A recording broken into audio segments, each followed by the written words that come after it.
Bonjour la famille, une fois de plus, bienvenue sur ma chaîne. Ici, c'est Victor. Voilà. Aujourd'hui les gars, je reviens aujourd'hui avec un autre sujet assez intéressant, capital. Donc comme vous pouvez le savoir, la DV Loterie, les résultats de la DV Loterie 2026 sont sortis le 3 mai. So, très récemment, voilà, il y a eu beaucoup de sélectionner et il y a aussi beaucoup de personnes qui n'ont pas eu la chance d'être sélectionnées. Donc vraiment, si vous n'avez pas été sélectionné, c'est pas grave les gars, allez jouer. La roue continue, c'est free en octobre, vous jouez encore. Maintenant, pour ceux-là qui ont été sélectionnés les gars, Dieu merci, bingo. Célébrer, c'est important, franchement, parce que on parle de combien? 55 000 visas sur près d'1 million de personnes qui ont essayé. Vous êtes chanceux. Voilà, remerciez Dieu pour ça. Mais c'est la première étape d'une longue journée qui vient de s'annoncer. Ok, donc si vous avez été sélectionné, vraiment cette vidéo est pour vous. Écoutez attentivement, ça peut vous aider à mieux élaborer votre départ pour les États-Unis. Donc voilà, sans plus tarder, j'ai essayé de capituler ça en six étapes, six choses que je pense qu'il est important que vous mettez sur pied pour mieux approcher votre départ et réussir aux États-Unis. Donc, si vous avez été sélectionné, les gars, première des choses, comme je l'ai dit ici, c'est la discrétion. Ok? Vous devez rester discret.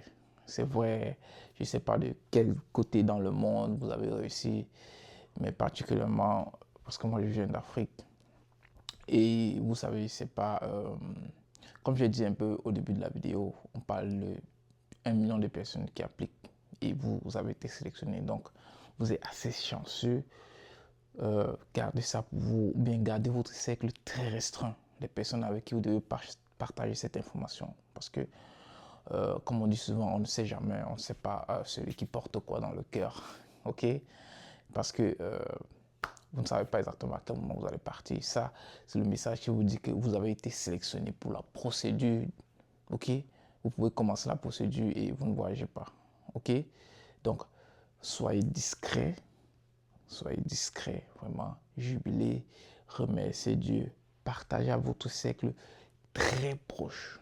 Vraiment, si vous n'avez pas de personnes proches, c'est pas grave. Gardez-le pour vous. Suivez la procédure jusqu'à ce qu'on vous donne votre visa. Ok? Parce que être sélectionné, c'est la première étape.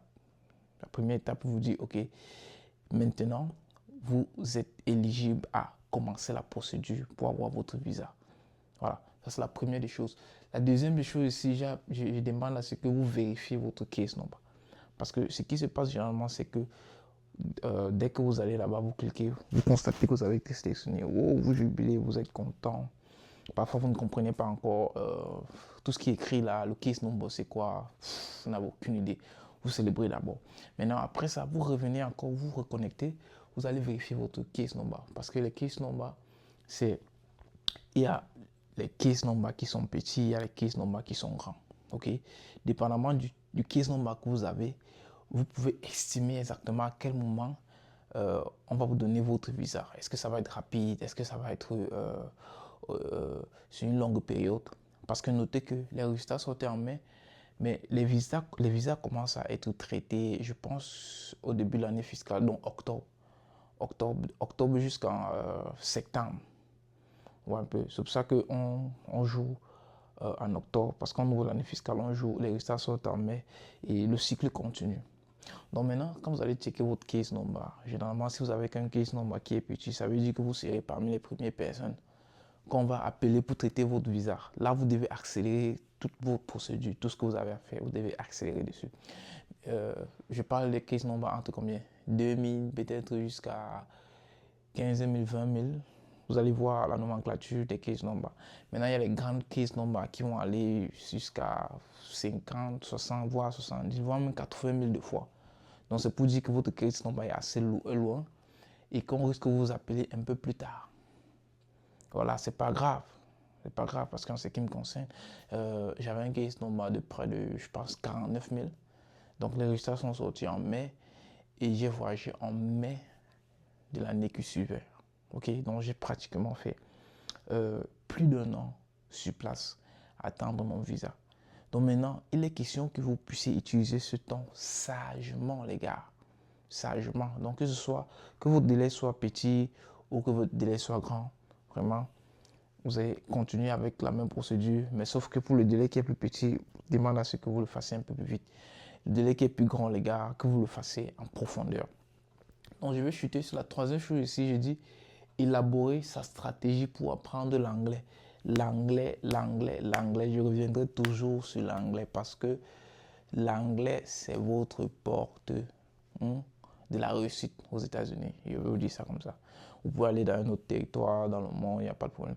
Mais ici aux États-Unis, vous devez être capable d'articuler, de comprendre l'anglais, de vous exprimer, de défendre votre opinion en anglais. C'est pour ça que je dis que vous devez donc élaborer votre stratégie. Peut-être vous devez commencer avec les cours d'anglais rapidement au pays, dépendamment de votre niveau d'anglais. Ok, il y a certaines personnes qui ont quand même les bases, mais si vous n'avez pas de base du tout, vraiment, commencez à faire les cours. Inscrivez-vous quelque part. Vous allez commencer à faire les cours d'anglais pour prendre les bases.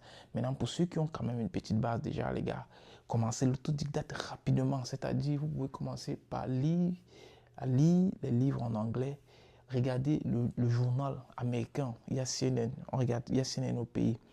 Commencez à écouter CNN en permanence. Vous allez voir, à vous familiariser avec l'accent américain. Les podcasts aussi, il y a pléthore de podcasts un peu de partout sur YouTube. Vous allez écouter sur les sujets qui concernent l'Amérique. Parce qu'il est question ici de commencer à préparer votre cerveau à écouter la langue américaine. Commencez très tôt et faites ça de façon répétitive. Donc sur YouTube, vous aurez tout ce dont je parle là. Que ce soit le journal, que ce soit les livres. Il y a les livres sur YouTube en audio. Et vous pouvez acheter les livres aussi également en anglais. Et les podcasts, il y en a une pléthore sur YouTube, les gars. Donc, l'anglais, prenez l'anglais à cœur. Considérez l'anglais comme votre porte d'entrée aux États-Unis. Parce que si vous arrivez ici et que vous n'avez même pas déjà une petite base, les gars, it's gonna take you longer. Ça va encore prendre un peu de temps. Donc, commencez déjà dès le pays à travailler votre niveau d'anglais. La quatrième chose ici, commencez à faire massivement des recherches sur les États-Unis. C'est une bonne chose déjà. Si vous êtes en train de regarder cette vidéo, ça c'est une bonne chose. Vous savez que vous êtes quelqu'un de curieux. Mais il y a beaucoup d'autres youtubeurs comme moi qui partagent leur expérience aux États-Unis. Ça vous donne déjà une certaine vision de comment les États-Unis sont. Parce qu'il y a aujourd'hui, on a la chance qu'il y a les réseaux sociaux, qu'il y a YouTube où les personnes comme moi peuvent s'exprimer, partager leur point de vue et que vous-même étant en Afrique, vous pouvez écouter cela et faire votre propre analyse. Il y en a plusieurs. N'écoutez pas une seule personne, ne m'écoutez pas simplement. Moi, je donne mon point de vue par rapport à mon expérience et ce que je pense. Et il y a d'autres personnes qui vont donner leur point de vue, vous savez. Et vous écoutez plusieurs points de vue et vous allez maintenant, à partir de là, essayer de comprendre un peu la méthodologie ou le pattern des États-Unis, comment est-ce que ça fonctionne. Parce qu'il ne faut pas venir ici, vous venez comme ça, que vous ne connaissez rien. Non, on a cette chance aujourd'hui. Pour ceux qui voyageaient avant, c'était un peu difficile parce qu'il n'y avait rien. C'est ce qu'on leur disait, c'est ce qui était. Maintenant, aujourd'hui, il y a YouTube. Ça veut dire que vous pouvez écouter d'abord les personnes qui ont une certaine expérience ici. C'est vrai, il y a d'autres qui ne pourront pas dire exactement la vérité, mais majoritairement, ils vont partager l'expérience simplement. Maintenant, il y a les propres recherches concernant les États-Unis. Donc, vous allez aller sur Google, faites des recherches sur des sujets, comment est-ce que ça fonctionne, le niveau de vie, qu'est-ce qu'il faut, qu'est-ce qui est important aux États-Unis, qu'est-ce qui ne l'est pas, quels sont les différents boulots, quels sont les boulots que je peux faire, quelles sont les zones où je peux habiter, comment est telle zone, quelles sont les écoles, dépendamment de votre profil. Vous pouvez être single, vous pouvez être marié, ok, genre, vous pouvez venir avec votre famille. Non, ça c'est les paramètres qui s'appliquent à vous. Maintenant, vous faites des recherches aux États-Unis. Où est-ce que je pourrais facilement m'en sortir? Quel est le niveau de vie? Quel est le niveau de salaire qu'il me faut conformément à ma vie que je vis déjà en Afrique? Parce que notons qu'il y a des personnes qui travaillent déjà et qu'après que la green card, ils doivent venir ici. Maintenant, vous savez que vous avez un certain niveau de vie au pays. Vous devez savoir quelle est l'équivalence quand vous arrivez aux États-Unis. Ok? Quel est votre target? Donc, quand je dis faites des recherches, c'est faites les recherches. En gros, il y a beaucoup de youtubeurs que je pourrais vous citer ici qui vont parler de l'Amérique, de tous les sujets les sujets tels que l'armée, il y en a beaucoup ici qui ont assez d'expérience là-dessus. Les sujets tels que la nationalité, les sujets tels que euh, euh, les sujets sur le travail, ok, sur les différents métiers que vous pouvez avoir aux États-Unis. Les sujets tels que votre premier boulot aux États-Unis, qu'est-ce que vous recherchez, c'est quoi votre stratégie, ok? Donc, vous devez être capable de faire ces recherches-là. Et ça va vous permettre de chuter à la cinquième chose à faire, c'est élaborer un pseudo-plan que vous allez bonifier une fois que vous serez ici. Ok? Les recherches ici vont vous permettre, comme je disais tantôt, d'avoir, elle ne sera pas à 100%, mais vous aurez une idée de comment est-ce que ça fonctionne ici, de telle sorte que quand vous allez arriver ici, maintenant vous allez simplement mettre les points sur les i parce que vous avez un certain point de vue des personnes qui sont déjà ici, mais quand vous allez arriver ici maintenant, vous allez comprendre, ok, comprendre que, ok, voici pourquoi tel disait ça, voici pourquoi tel disait ça, voici pourquoi tel disait ça. Et maintenant, ça vous permet d'aller un peu plus vite, de comprendre un peu plus la chose et d'éviter certaines erreurs que d'autres ont déjà fait. C'est pour ça qu'il est important. Je parle bien d'un pseudo-plan parce que votre plan, une fois ici, sera modifié, sera assez bien précis une fois que vous êtes ici. Est-ce que par exemple c'est l'école que vous allez poursuivre? Est-ce que je vais passer par ici? Est-ce que je vais aller dans tel cas? Ou un peu, est-ce que je vais entrer dans tel domaine? Donc, une fois que vous allez arriver sur place, vous allez bonifier ça. Mais c'est assez important d'avoir un plan. En ce qui me concernait, comme je vous ai dit, avant de venir ici, j'ai fait également des recherches parce que tout ce que je vous dis ici, c'est des choses que j'ai eu à faire. Et j'avais pour intention d'intégrer le corps militaire. Donc je suis arrivé ici en mai. 3 mois plus tard, je signe le contrat. Et avant la fin de l'année, je suis soldat américain, donc je sors. Maintenant, ceci, vous ne pouvez que le faire si vous avez planifié, même avant d'arriver aux États-Unis. Il y a des youtubeurs en ligne, comme, j'ai oublié son nom, elle s'appelle comment? Pensez, c'est Live Like a Soldier. Ok, c'est une très bonne chaîne YouTube que je peux vous recommander si vous avez l'intention de rejoindre le corps militaire. Il détaille assez bien ce que c'est que le corps militaire et il parle assez bien de ça. Live Like a Soldier. Peut-être que je pourrais mettre ça en commentaire. Et il y a une autre chaîne, Urge des States. Donc, Yves des USA, il y a beaucoup de youtubeurs comme ça qui partagent l'expérience vraiment dans l'optique d'accompagner ceux-là qui viennent d'arriver. Donc, il est important que vous ayez votre pseudo-plan, ok? Que vous allez arriver ici, vous allez travailler dessus et, et vous allez travailler dessus et ça va vous permettre de mieux je veux dire comment? Ça vous permet de mieux élaborer votre stratégie pour réussir aux États-Unis, les gars. Parce que, comme je dis toujours, la finalité, c'est que vous vivez le rêve américain. Parce que l'excitation qu'on a lorsqu'on quitte le pays, c'est qu'on veut vivre le rêve américain. Mais sauf que parfois, on n'a pas tous les paramètres. Et quand on arrive ici, on se rend compte qu'il y a beaucoup d'autres paramètres qu'on n'avait pas pris en compte.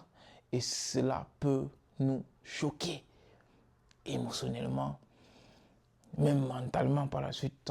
C'est pour ça qu'on va chuter sur notre dernier point ici, c'est préparer son mindset pour la transition. La transition, les gars, la transition. Parce que vous quittez dans un milieu où les choses fonctionnent d'une certaine manière pour arriver dans un autre milieu où les choses fonctionnent d'une autre manière, parfois complètement différente. Donc, et comme je parlais tantôt du choc émotionnel, du choc culturel, du choc mental, donc il y aura tout un ensemble de choses que vous allez constater et qui sont carrément différents de votre expérience que vous avez dans votre pays. Mais les gars, comme je vous l'ai dit, il y a le rêve américain. Le rêve américain, il est là. Il est juste caché derrière une certaine stratégie qu'il faut mettre sur pied. Ok? Si vous venez ici, vous respectez la stratégie, vous écoutez les conseils de ceux-là qui ont fait quelque chose, de ceux-là qui ont quelque chose à présenter, de ceux-là qui sont sur la voie que vous aimeriez emprunter, ou bien de ceux-là qui vivent déjà le rêve, parce que c'est un peu de ça qu'il s'agit. Donc, en ce qui me concerne, comme je vous dis, moi également, je suis sur la route, je travaille chaque jour pour pouvoir être de ce côté-là. C'est un voyage, comme je dis toujours, c'est un voyage. Quand on arrive ici, il y a un ensemble d'éléments qu'il faut faire. Il faut écouter ceux, par exemple, qui sont déjà là et qui ont emprunté ce chemin. Parce que, bon, on me dit toujours, c'est pas tout le monde qu'il faut écouter. Il faut trier en fonction de vos différents objectifs, en fonction de où est-ce que vous voulez aller. C'est dans ce sens-là que vous allez savoir qui écouter et qui regarder. C'est souvent aussi ça, parce qu'il y a aussi beaucoup qui s'expriment, mais il y a peu qui démontrent ce qu'ils disent. So, il faut beaucoup regarder en écoutant, dans ce que j'allais dire. Bon, franchement, on a terminé. Félicitations encore une fois de plus si tu as été sélectionné, mon frère. Et voilà, nous sommes dans les États-Unis. Je sais que toi qui regardes cette vidéo déjà, si tu es arrivé sur cette vidéo, ça veut dire que tu es quelqu'un qui veut réussir, tu es quelqu'un qui veut arriver aux États-Unis et réussir. Et c'est quelque chose qui va se passer. Ça, c'est le début de ton voyage. Voilà. Donc, avant de partir, s'il y a quelques notions que tu as prises dans cette vidéo, vraiment, appuie sur la cloche de subscribe. OK? Yeah. Clique sur le bouton subscribe et tu laisses un bouton j'aime. Comme ça va permettre à l'algorithme de présenter à d'autres personnes comme toi qui sont curieux de savoir ce que j'ai à dire, les gars. Vraiment, merci d'avoir pris tout ce temps pour regarder la vidéo. Par la suite, plus tard, on va développer d'autres vidéos, toujours sur les sujets qui pourront vous être utiles, les gars. Donc, c'était Victor, les gars. Thank you to listen to me. Voilà. Ciao, ciao. On fait comme ça.